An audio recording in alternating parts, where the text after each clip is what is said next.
Contemplation before chanting. The Sangha is invited to come back to our breathing, so that the collective energy of mindfulness will bring us together as an organism, going as a river, with no more separation. Let the whole Sangha breathe as one body, chant as one body, listen as one body, transcending the boundaries of a delusive self, liberating us from the superiority complex, the inferiority complex, and the equality complex.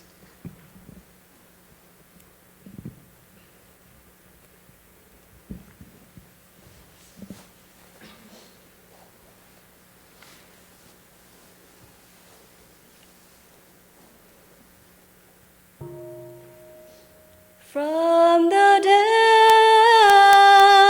of understanding,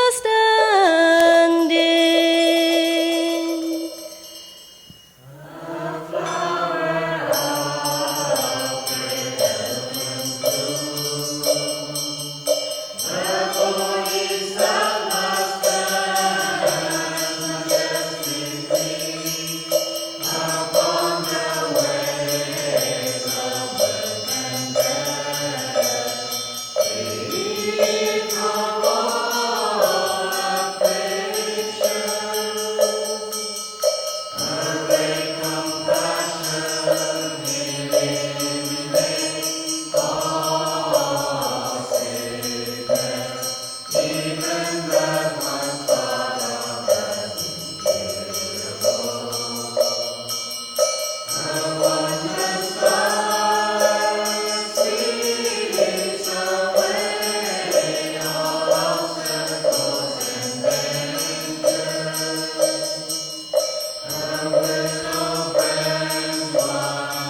our teachers.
Good morning, dear teacher, dear community. Let us enjoy our sitting comfortably and follow our in-breath and out-breath while we listen to the 3 sounds of the bell.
Respected teacher, dear community, I would like to welcome all of you to our Day of Mindfulness at Plum Monastery.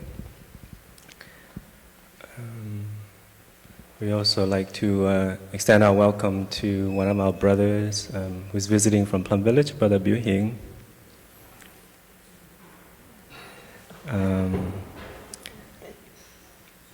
I'd like to take a moment to introduce to you my sister, Sister Quynh. We thought it might be fun for the both of us to come and share with you. Usually we have one monastic sharing the Dharma talk, and so we thought it may be something fun to do it together. And my name is Brother Khoi. We're both residing at Blue Cliff Monastery. This month is the month of February, and in our community we have a lot of birthday celebrations. Here we call it continuation days. Many of the monastics were ordained in this month of February throughout the years, and I'd just like to commemorate that by sort of just briefly reading out the family names.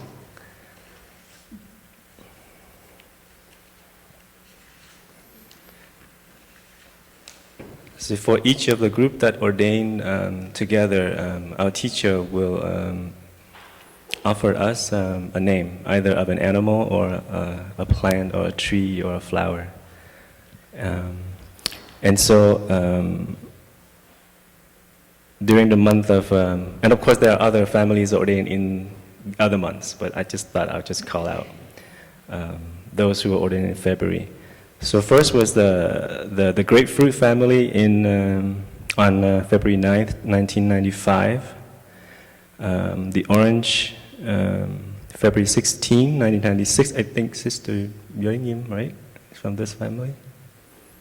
And then we have the pine trees on the 7th, 1997, the apples on the 4th, 1998, and then the camellia on the 12th, 2001, sugar palm 7, 2002, walnuts 8, 2003, the papaya on the 11th, 2007, and the pears on the 17th.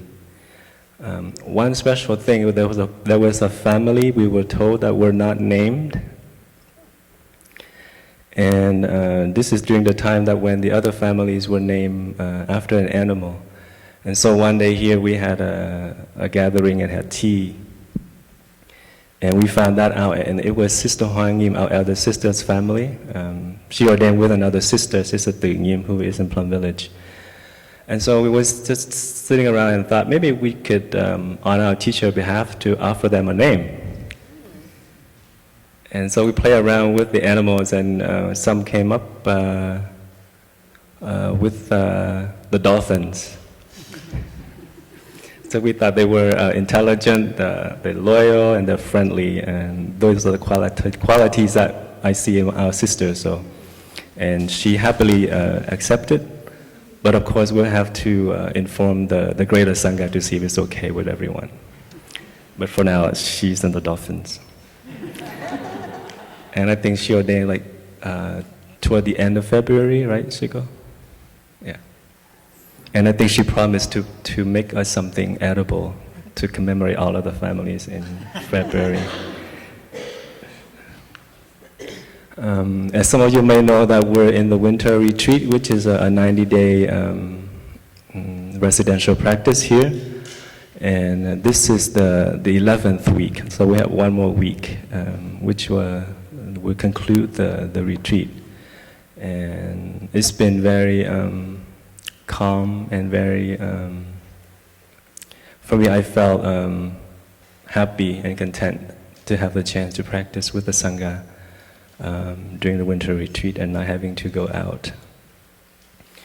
And at the same time, our two other monasteries in the US, which is Deer Park in California and Magnolia in Mississippi, will also conclude their retreat next Sunday.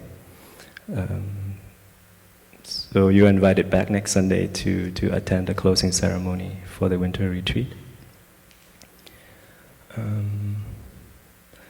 Today, we would like to share with you about the topic of Sangha building.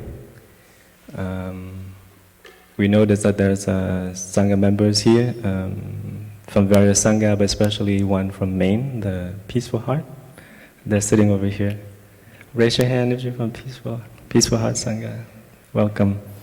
We're very happy to, throughout the year, to have various Sanghas coming as groups to practice with our Sangha here at Blue Cliff, and that helps strengthen both our practice here and also those that came.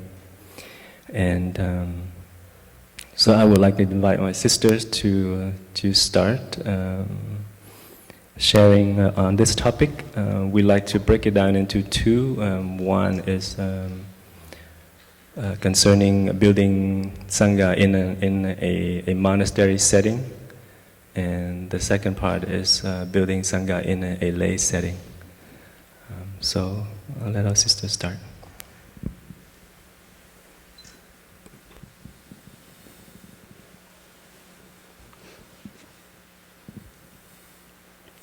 So dear respected teacher, dear friends, dear brothers and sisters,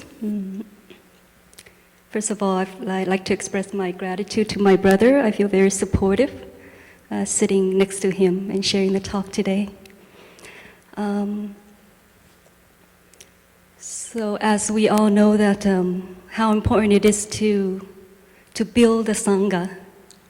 And Sangha is defined as a community which can consist of monks, nuns, lay women, and laymen practicing together.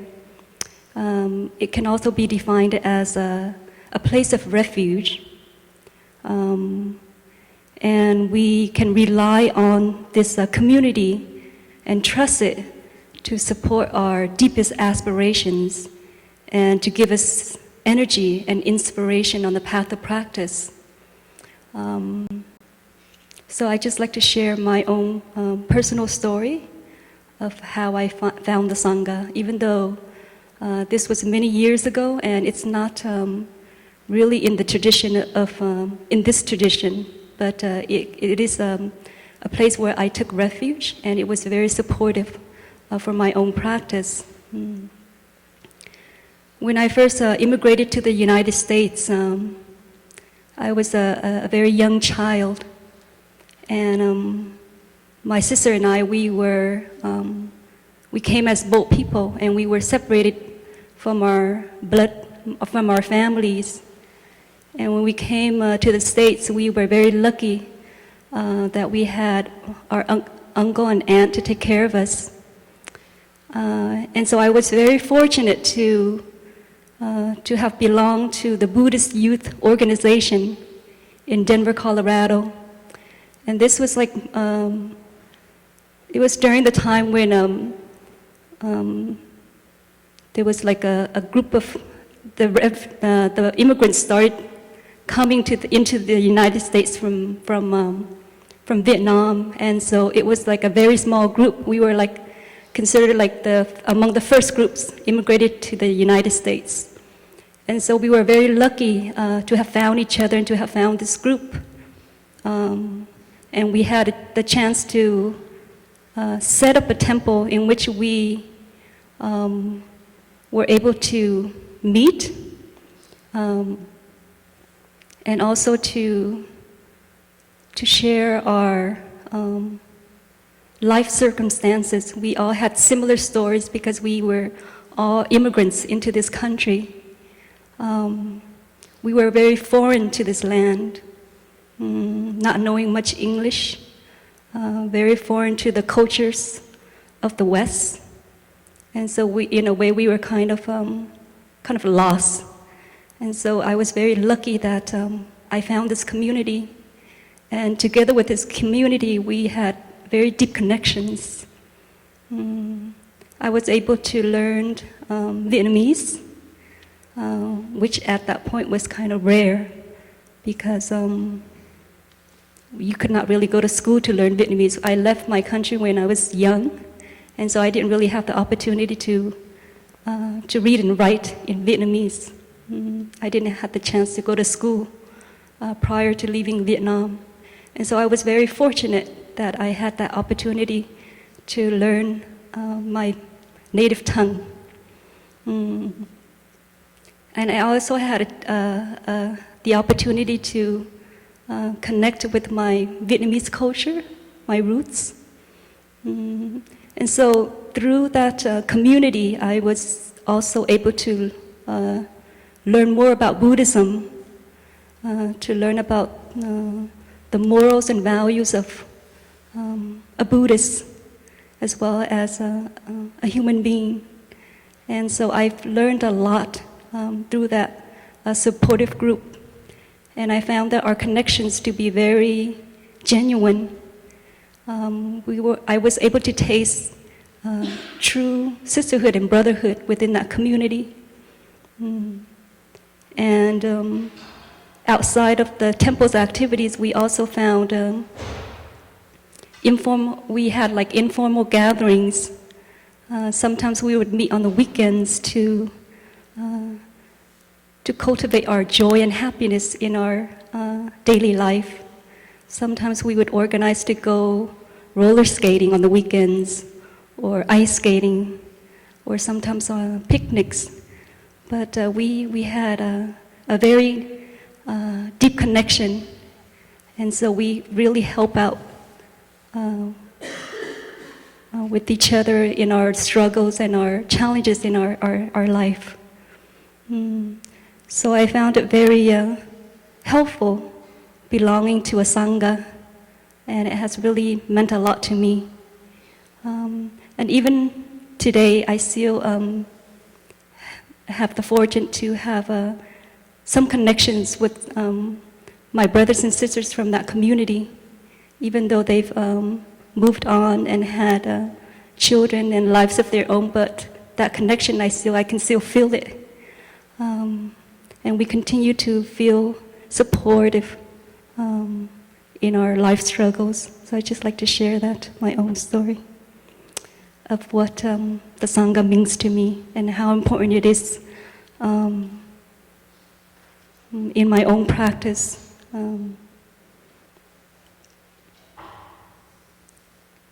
Okay, I would like to invite Brother Khoi to continue. Thank you.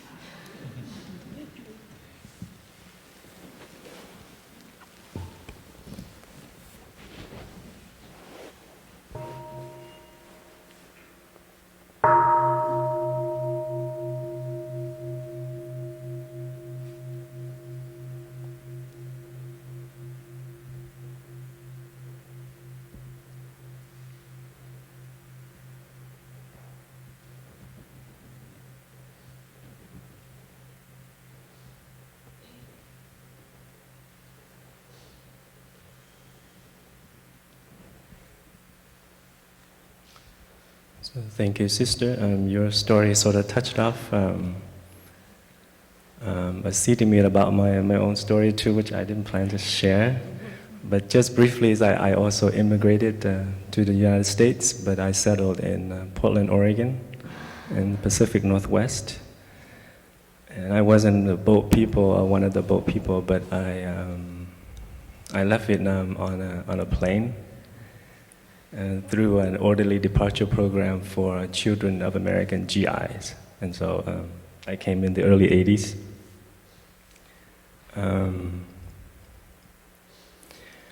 I like to share a little bit about some practical aspects of Sangha building, of building a community of practice. Historically, the Buddha built a community of practitioners, like our sister shared, a fourfold, nuns, monks, lay men, lay women. But because of the conditions at that time and the environment, that the lay part of the community served more as support. They don't stay together with at the monasteries with the monastics, but they will come often to support and also to listen to the teachings. But as Buddhism evolves over the years and over different countries, so the Sangha also evolved. And our teacher is very much a part of Sangha building. He makes that one of his focus in his practicing life. And so hence, when he started to build the Sangha in the West, he looks for elements and for conditions that are supportive and for a community to thrive. And so there are some adaptations, some changes. For example, a Sangha here at Blue Cliff is fourfold because we also have laymen and laywomen coming here, staying with us, either short-term or long-term, to practice together with the monastics. And so we embody the fourfold Sangha more vividly. And of course, the monastics are the resident, the long-term, if not forever, residents. And the lay people, depending on their commitment, they can stay either short-term or long-term. But nonetheless, there's always the essence and the presence of the fourfold, especially like periodically, like a Thursday and a Sunday, you come and practice with us. And so you're actually living, helping us to realize that aspiration of the Buddha is living as a fourfold Sangha. And in a monastery setting, And especially in the Plum Village tradition, we share a lot between the lay and the monastics. Some of you might have been in other tradition, which might be different. In our tradition, we practice sitting together in the hall. We do walking meditation together. We share meal together. We mingle together, and we work together. We also have meetings together. Of course, there are certain things that we do apart, but many of the activities at the center are together and fourfold. And so that's one of the many adaptations our teacher implemented. And we continue to do that, and also learning and improving. Another aspect is to translate many of the teachings and the writings, and offering talks and lecture in the local language. For example, here we use English mostly. All of our chanting sessions mostly are done in English. And our teacher has done a lot of work translating sutras and teachings from classical Chinese, which he learned as a young monk, into Vietnamese and into English and also French and other languages, so that to help sharing the teachings with everyone, as many as possible. And there's also a movement in translating these teachings into Spanish and German and other languages also. So that's some of the adaptations that the Sangha implemented to help the community take roots, and also to serve as a refuge for people to come. I'd like to talk a little bit on the practice side, in terms of us as practitioners. So in a monastery setting, for example, those of us who live here as residents, we come, and there's at least two aspects of our practice. I'm sure there are many more, and depending on whom you ask. But I'd just like to share two aspects that I know of. One is the inner work, and the other is the outer work.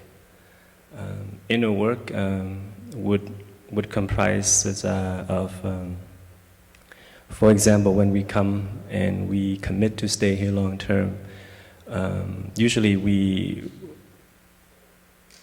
are first invited to acknowledge where we are at in terms of our practice, meaning we learn to accept ourselves first, where we are. We learn how to take care of ourselves physically and mentally. And when we're able to feel calm and to be acceptance of ourselves, then the work of transformation might begin. Perhaps we have tendencies or habits, here we call habit energies, that might not be beneficial, that have caused us difficulties and suffering in the past. So this is the place for us to reflect and to see how we can transform them, acknowledging their presence and then transform them, and in a way learning to improve ourselves and make our lives better. And this work continue. It's not like at some point after 2 years you're finished, but it's an ongoing. I'm sorry to say that.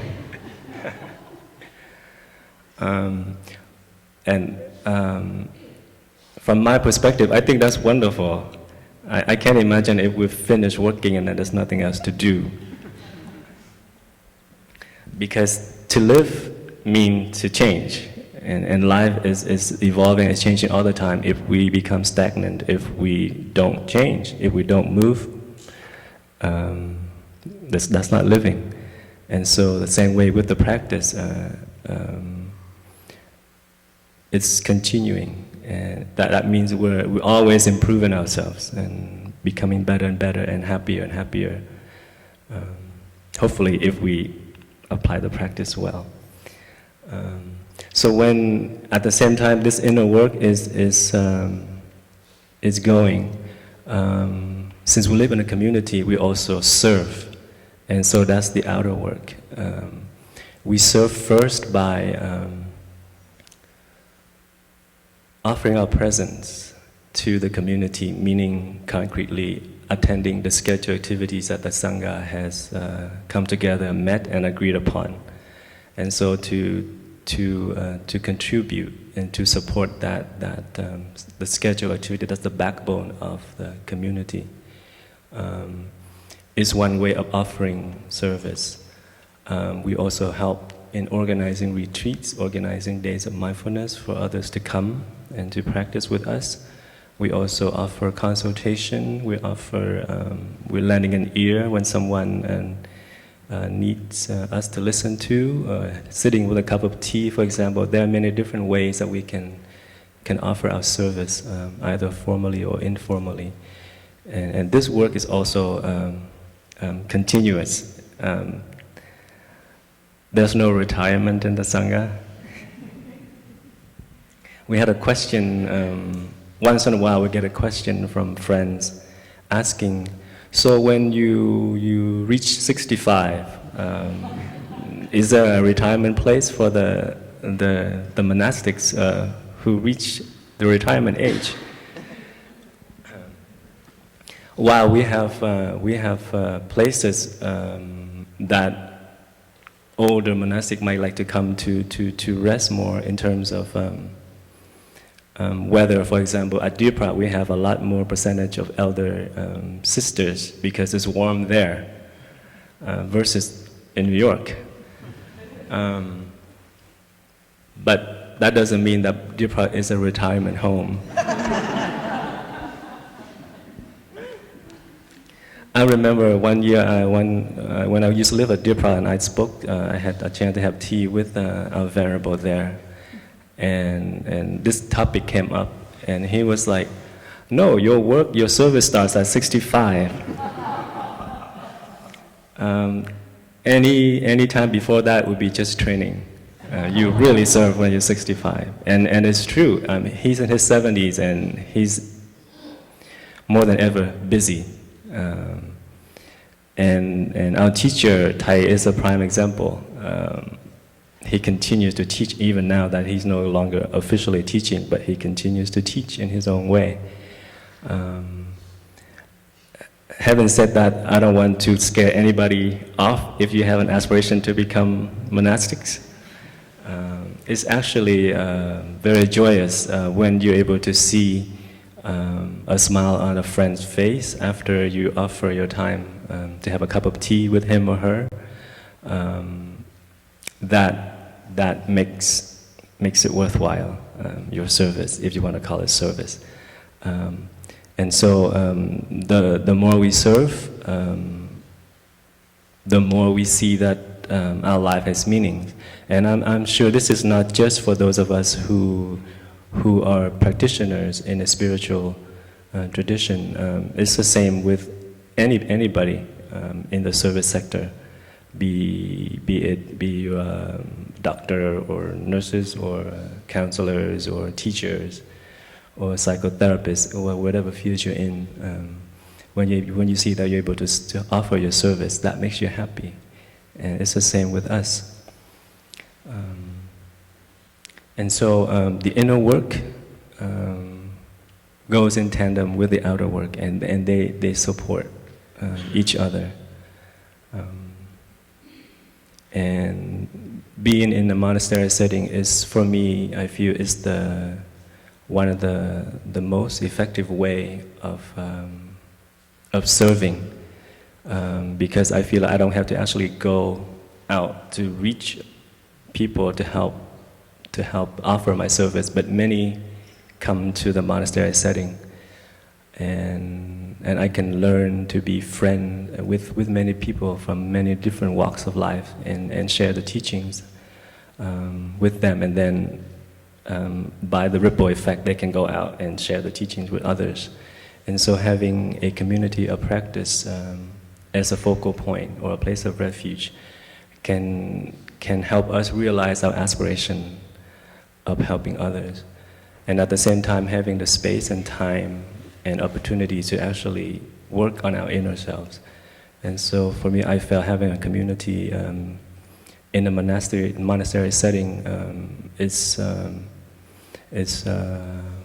very beneficial and offers a lot of opportunity for those of us who aspire to walk this path.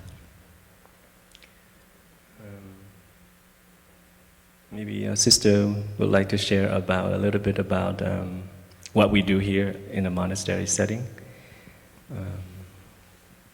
And let us listen to another sound of the bell to come back to our breath.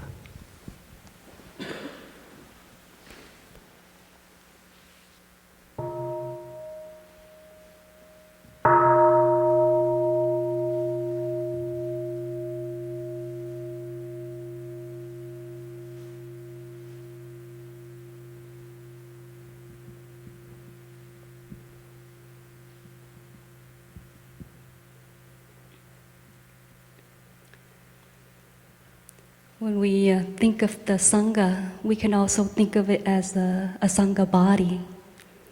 And each member within the Sangha is a cell. And we are all contributing to the growth of the Sangha, just like our brother have mentioned, by contributing our own energy of practice, so that we can not only support our own practice, but also the collective energy of the whole community. So I'd like to just share a little briefly about the basic practices within our monastery that continues to nourish us.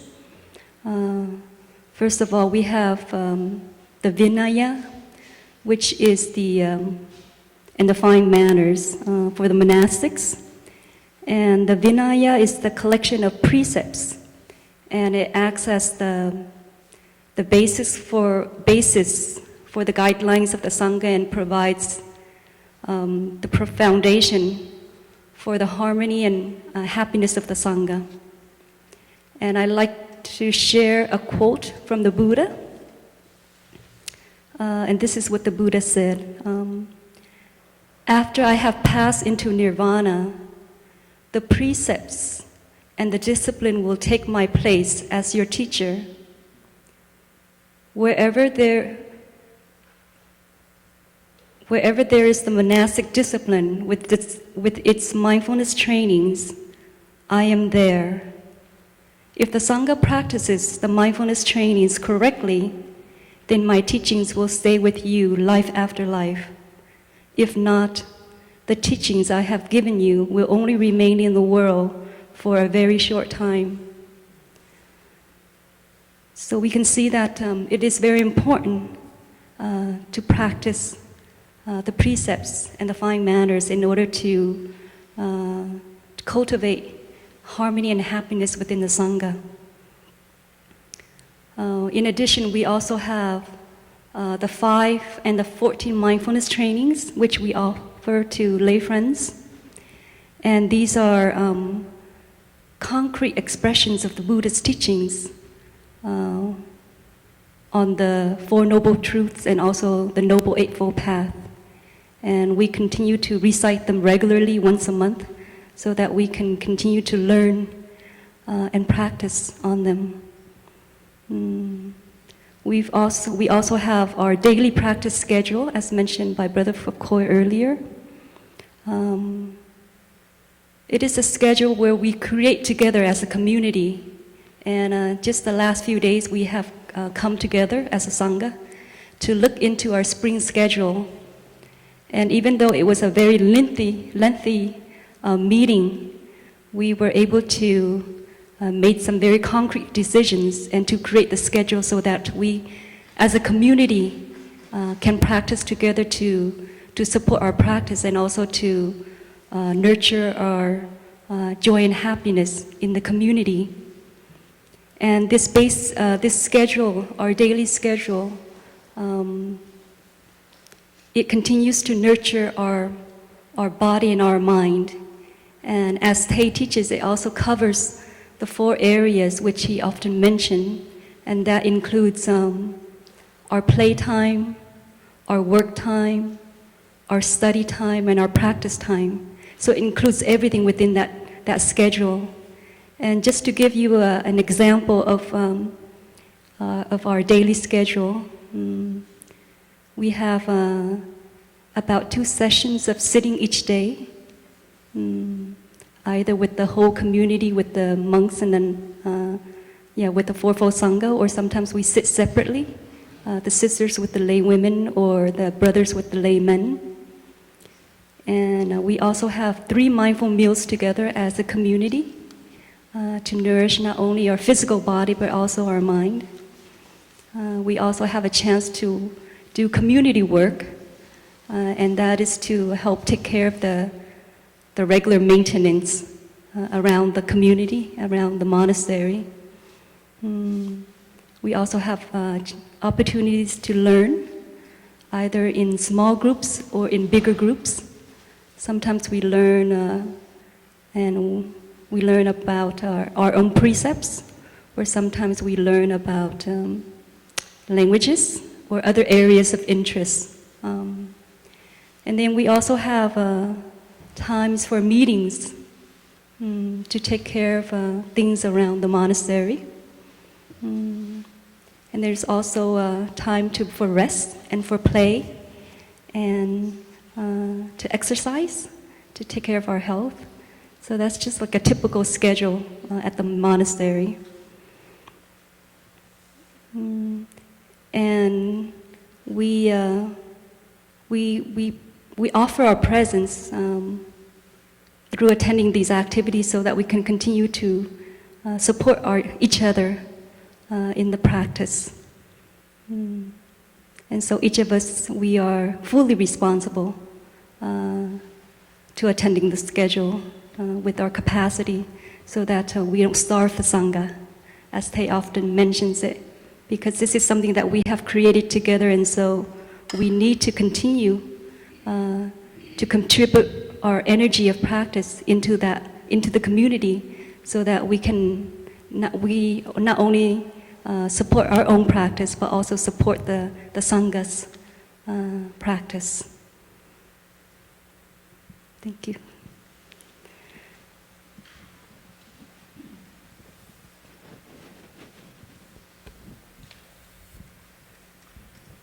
Thank you, sister. Another aspect, which I call the essence of community, and that is the harmony. For a community to make progress, to be joyous, and to be a place of refuge for everyone, then harmony is a big element in sustaining the community. And there is a teaching of the 6 harmonies. I would just want to go through them briefly.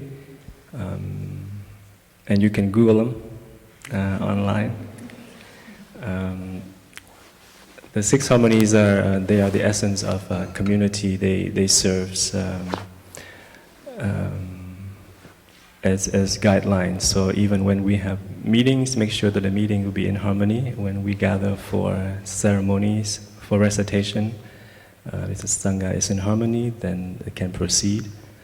When we have a meeting to accept someone into the community, there should be also harmony, meaning a consensus. Everybody's happy, and then we can proceed with the issue at hand. And so, namely, first is the harmony of a body, which means that we, as practitioners in a community, we practice together in one place. And we reside together in one place. And then there's harmony of speech, which means whatever we share, we should try our best and train ourselves to use loving language, kind language.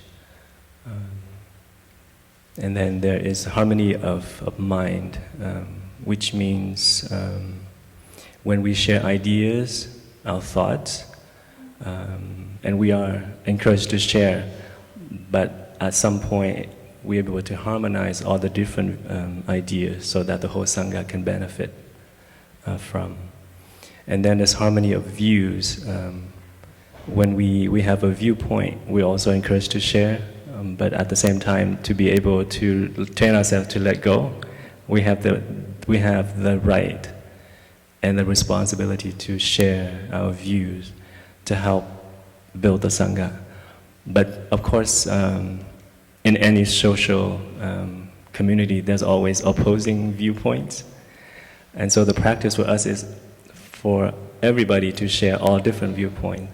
But at some point, the success of the Sangha comes from the harmony of all views. And so that requires each of us to share, but then also to be able to let go. Because what we share at the end, maybe all of it or part of it or none of it will be part of the final outcome. And so it's a training process that's ongoing. And also it helps us to reflect to see if when we share something, how many % of it is ego. This is my idea, I have the correct view. And all of us experiences this at one time or another. And the Sangha is a perfect environment for us to challenge ourselves about our own viewpoints. So it's very tricky. Some of us might just want to opt out of even sharing anything. It's too complicated, it's too much work. But the Sangha encourages us, no, share. But see if you can share from a non-self perspective. And so hence the training and the practice is continuous. I may be very good today when I share a viewpoint and be able to let go. But next week I might totally hold on to my own view because I think that is the correct view. And then I suffer because of that. And then the Sangha will remind me, okay, just calm down, come back to your breathing, reflect. And so being in the community, we learn a lot. We learn from our own mistakes. We have the space and the time to actually experience some of the mistakes. And the Sangha is so giving and generous to actually allow us that space and also allow us time to acknowledge them and to transform them and to learn from them.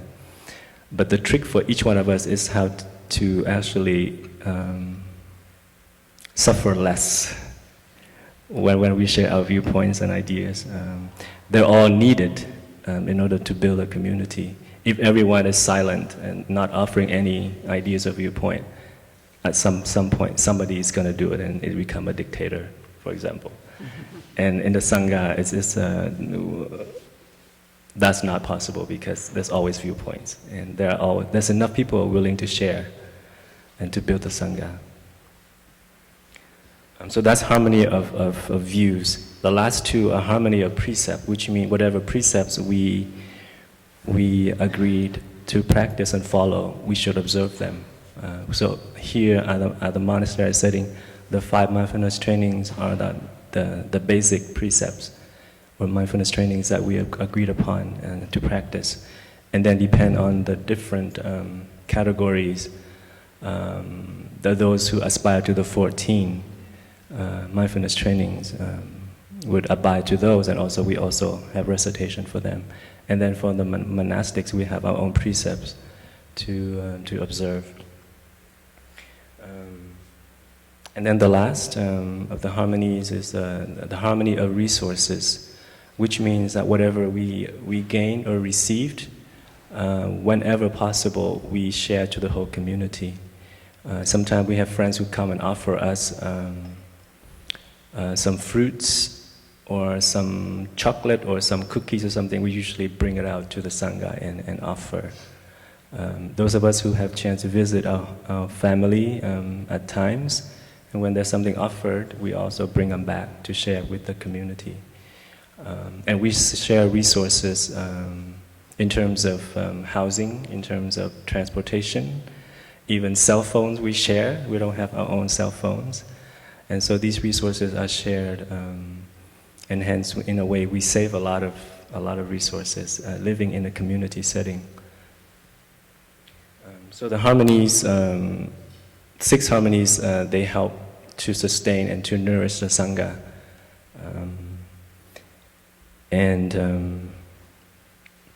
These can be also applied in the lay setting, which we'll get to in a moment.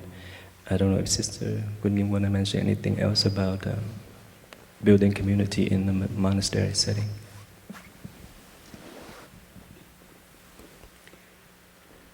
So as you all know that when we live in a community,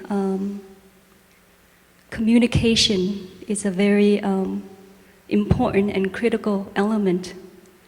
How we communicate and in what way we communicate. So I think living within the community, we have many opportunities to explore this practice of how we communicate with each other. And I'd just like to briefly share with you in the different ways that we communicate through the activities that we have with each other. For instance, in Sangha meetings or in our Bhikshu or Bhikshuni meetings, the spirit that we would like to use in those meetings, there are 2, and the first one is the spirit of seniority, and that is within the community we have like elder brothers and sisters, and because they have ordained in the community a longer time, it means that they have more experiences and understanding. And so sometimes we rely on them for their insights because they have the capacity to make better decisions.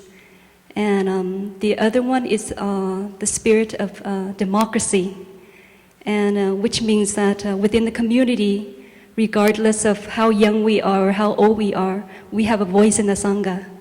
Regardless of our experiences or our inexperiences, our capacity. We each have a voice in the Sangha, and together we make decisions. And so that's how we conduct our meetings. Sometimes we have informal tea gatherings, and this is it's a very important practice in our community. Sometimes a group of us can just get together and just enjoy tea. And sometimes within those tea gatherings, we build brotherhood and sisterhood, which happens naturally if you feel connected with the brothers and sisters. And it's also a time where we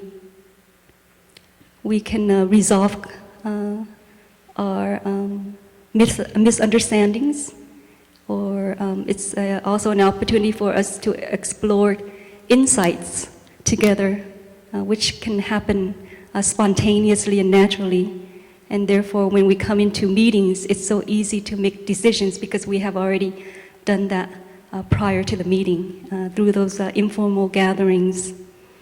In addition, we also have the practice of shining light. And these past few weeks, the sisters have been busy having many shining light sessions for our sisters. And this is a very precious gift for each member in the Sangha, because it's a chance for the Sangha to shine light on that individual and to actually share with that individual about her quality of practice in terms of her weaknesses and also strengths, and to offer very concrete practices that can help that individual to progress in her own practice. So it's a very precious practice that we offer to each other in the community. We also have the practice of beginning anew. Sometimes this can be done as a ceremony, or it can be done as a practice. So with the beginning a new ceremony, sometimes there's a lot of chanting involved, and it's a chance for us to offer our repentance through with the Buddha. Or it could be done as a practice. And with the practice, I think some of you are already familiar with the steps. There's 3 concrete steps to this practice, which includes flower watering, which is expressing our gratitude and our appreciation for that person's quality. And the other parts are sharing a regret. Perhaps we have done or said something to hurt someone else, and we have not had a chance to begin anew. And so that the session will give that person the opportunity to just express and also apologize to the person who have caused harm to that person, or pain or suffering. And then the last part is expressing a hurt. Perhaps someone have said something or have done something to cause pain on us or suffering. And so that's an opportunity for us just to express that and to ask for some understanding.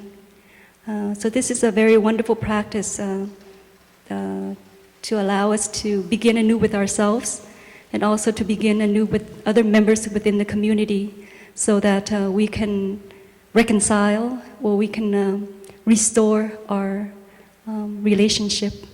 And that's a very important practice in the community, because we don't want, for the misunderstanding or the pain and suffering to continue, because it can affect, one's practices, and it can also affect the harmony and the happiness of the whole community. So it's very important that we have this opportunity to practice that. And we also have another practice, which is the mentoring system.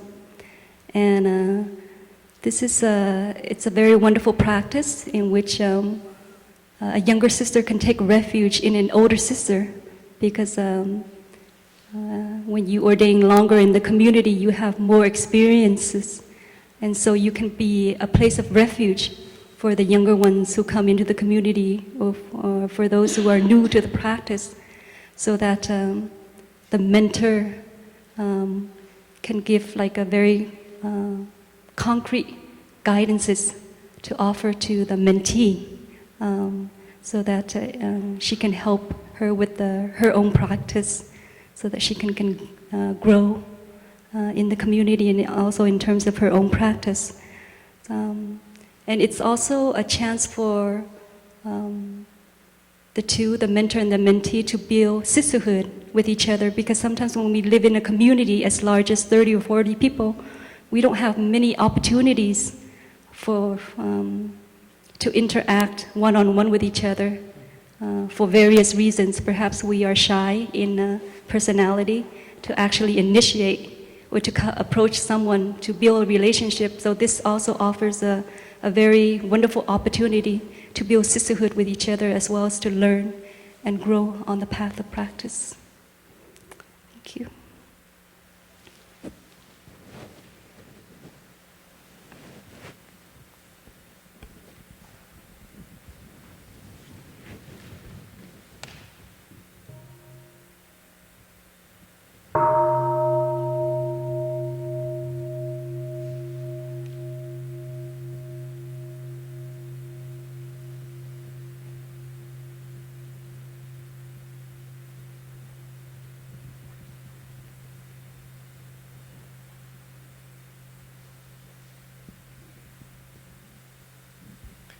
Thank you. There are many aspects that we haven't touched concerning building community in a monastery setting. Now I'd like to talk a little bit about building community in a lay setting. As you heard before, the fourfold Sangha is practicing together is our aspiration, But sometimes because of conditions, that might not be realized or wholly realized, and so we will have community that's just twofold. So that's the case of the lay community, where you don't have monastics presence, but that doesn't mean that you cannot practice. Of course you can practice. And in the US alone, we have many sanghas, lay sanghas everywhere.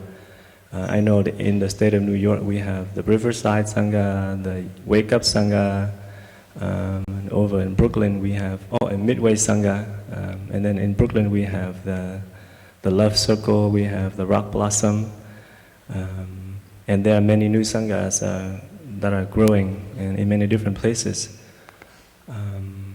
And they made up of people from the local neighborhood, men and women, young and old, different walks of life, different orientation, different, you name it. If you have an aspiration to practice meditation, you come to such a group. And all of the things that we've shared concerning the building Sangha in the monastery setting can be applied into the lay setting. And of course you have to be creative in applying them. Things like the schedule, things like the 5 and the 14 mindfulness trainings, those are already being practiced in the lay Sangha. Perhaps your schedule may not be as long as ours, or like a 7-day practice, every day. But I know that some sanghas meet once a week, even twice a week. There are some people who actually go to multiple sanghas. I heard Thầy Pháp Khong, when he was a lay friend, he joined like 5 or 6 sanghas, which means almost every day he's present with a sangha to practice. And there are also sanghas online when you're not able to physically be present, but you can come and sign up to practice together.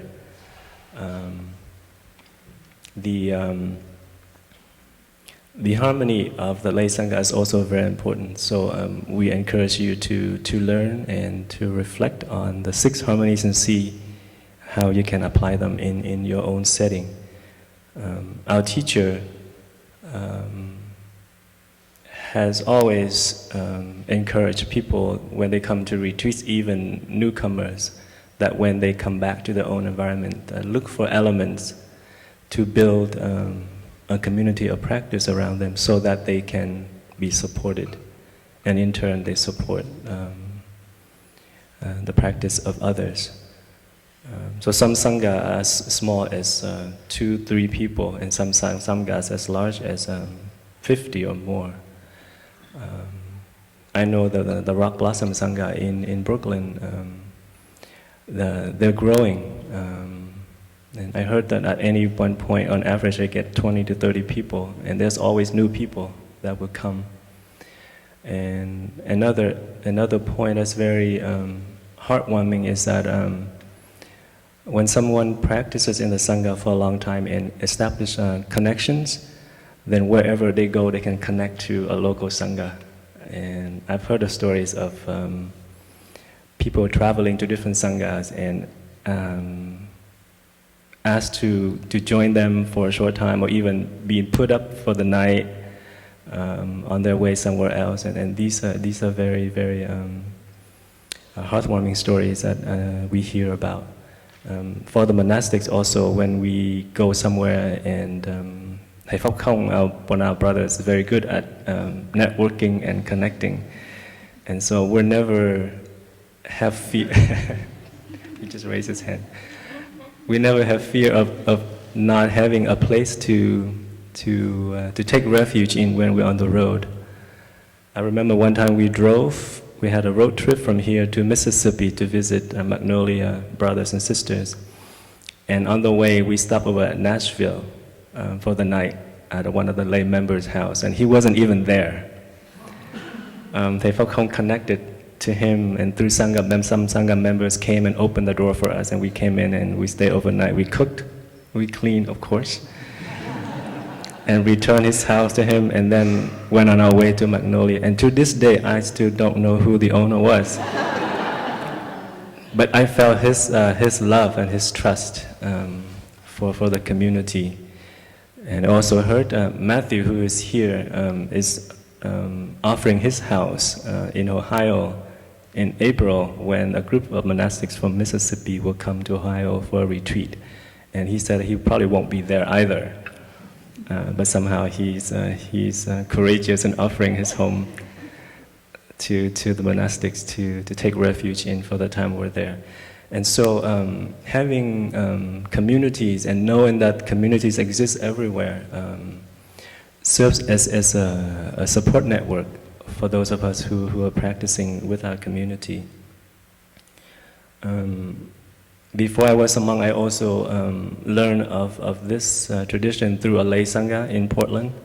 And I remember back then, the Sangha that I went to was very small, maybe 10, 12 people. And half of the members are actually from just one family. It was one of our Sister Hương Nhim, who lives in Deer Park, and she was the one that hosted that Sangha with her parents and her brothers and sisters, and a few of my friends. And I felt, this is the first time I got in touch with Plum Village tradition through a lay Sangha. And I remember feeling very, very happy that we met once. At that time, I believe we met once every 2 weeks. And I remember feeling the anticipation of coming to the Sangha. We didn't do really anything special, but it's just I felt the sense of presence that they offered. They had a small living room and we gathered and we did sitting meditation, we did slow walking, we listened to a section of our teacher's talk. Back then it was on cassette tapes. And then we have a sharing, and then we had tea and some treats at the end. And more than that, we also, I remember, organized outings. And so that's one important element that shouldn't be missed in organizing Sangha. We should not just meet all the time in one place and do the same thing, but weather permitting and season permitting, we can be creative. The Sangha that I joined at that time, we made road trips to California, we made road trip to the beach, we went on picnics, we went out to bowl. We went to bowling, for example. Just activities that are nourishing for the whole community. And if you are new and if you would like to find out if there's a Sangha near you, there's a couple of resources that you can look up to find. One is the imhome.org online. It lists most, if not all, of the Sangha that are practicing currently and their location. It's also the mindfulnessbell.org that you can go to find also the listings of all these different lay Sangha that are everywhere. And if there's not one near you, think about starting your own. The Teenage Foundation has a small grant for those who wish to have a startup, a Sangha startup kit.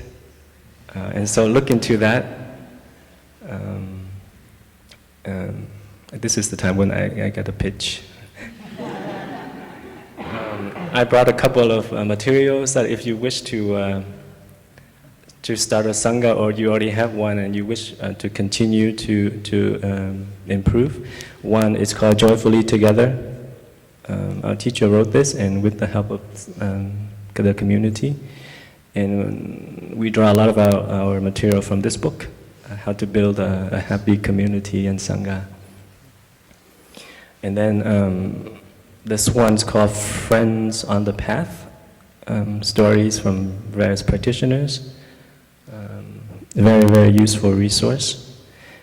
And another one is the Mindfulness Bell magazine. This is from Plum Village, and it's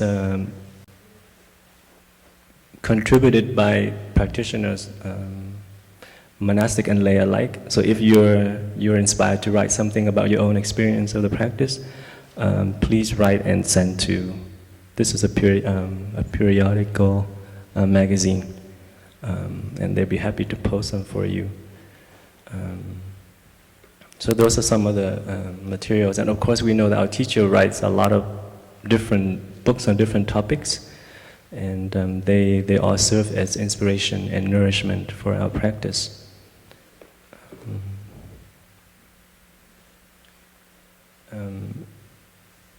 Anything else you want to add? There are, of course, many other aspects in terms of building a lay Sangha. And if you have time, please come to the members of the Peaceful Heart Sangha and inquire. I'm sure they'll be happy to share with you.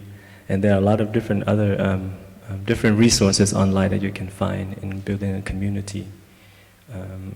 As we shared earlier, it's okay to practice by yourself, but it's much more fun to practice together and much more supportive to practice together as a group. One last thing I'd like to share is, just so you know, this year is Blue Cliff's 10th anniversary. If you wish, and if you've been here before and practiced here and found transformation and happiness, you are invited to maybe write an article about your own experience, or if you have photos taken of the monastery in the past while you're here in retreats, please compile those and send to us. We plan to have a celebration during the fall of this year, and we're trying to set up an address, a web address, so you can send these articles to, so we can compile together a magazine to commemorate the 10th year anniversary of Blue Cliff. So we appreciate your listening and your practice. We hope our sharing inspire you to continue your effort in building a community of practice. And for those of you who are new, to reflect and see whether you can arrange and make time to build a community that can nourish you in your practice. Thank you very much.